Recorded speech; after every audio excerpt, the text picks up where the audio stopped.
hazardous chemicals. Whenever we talk about the hazardous chemicals, we also have to design special emergency plans because these hazardous chemicals have special route of exposure. For example, toxic chemicals can be inhaled by the worker in the form of aerosols, or the chemical can cause skin irritation when it gets in contact with the skin. It not only causes the irritation, it can even burn the skin of the worker. Then sometimes chemicals are ingested during pipetting. That's why mouth pipetting is totally prohibited according to World Health Organization. There can be needle prick. Suppose the needle is inserted into the chemical and it get prick into your finger. So again it is very much dangerous. या आपकी skin पे कोई puncture wound हुआ है जिसकी वजह से वो केमिकल आपकी स्किन के अंदर पेनिट्रेट कर गया है. So it is better to use bandages on the wounds or on the punctures whenever we are working in the labs.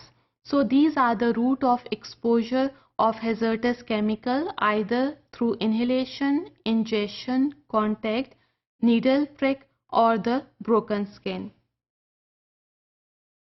अब केमिकल्स को हम रूटीनली लैब में यूज़ करते हैं, लेकिन always use the limited amount of chemicals for routine use.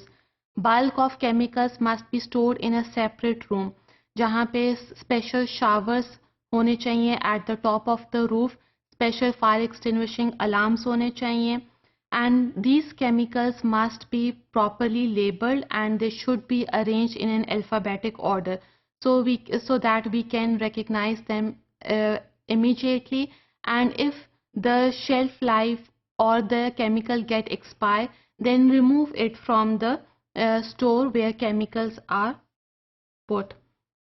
There are three types of chemicals: toxic chemicals, explosive chemicals, and we also include compressed and liquefied gases under hazardous chemicals.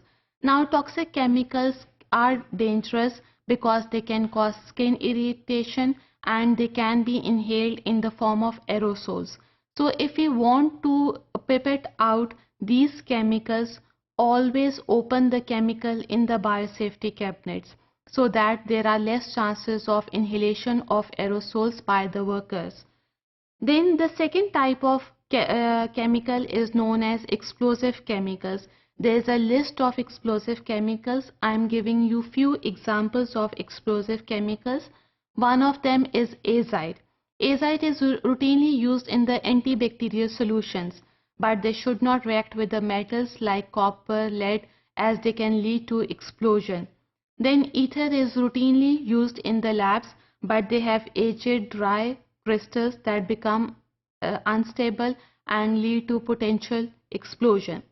Then perchloric acid should not be dry on a wood or fabric, as these materials can catch fire.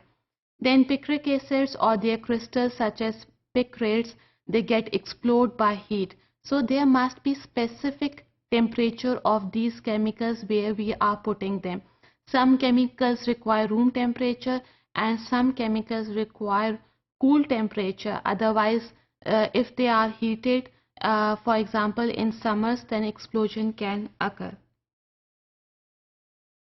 Now, if we are talking about the compressed gases, keep in mind that in the lab or in the institution, there should be a special cart for the transfer of these cylinders containing the compressed gases from the store into the lab.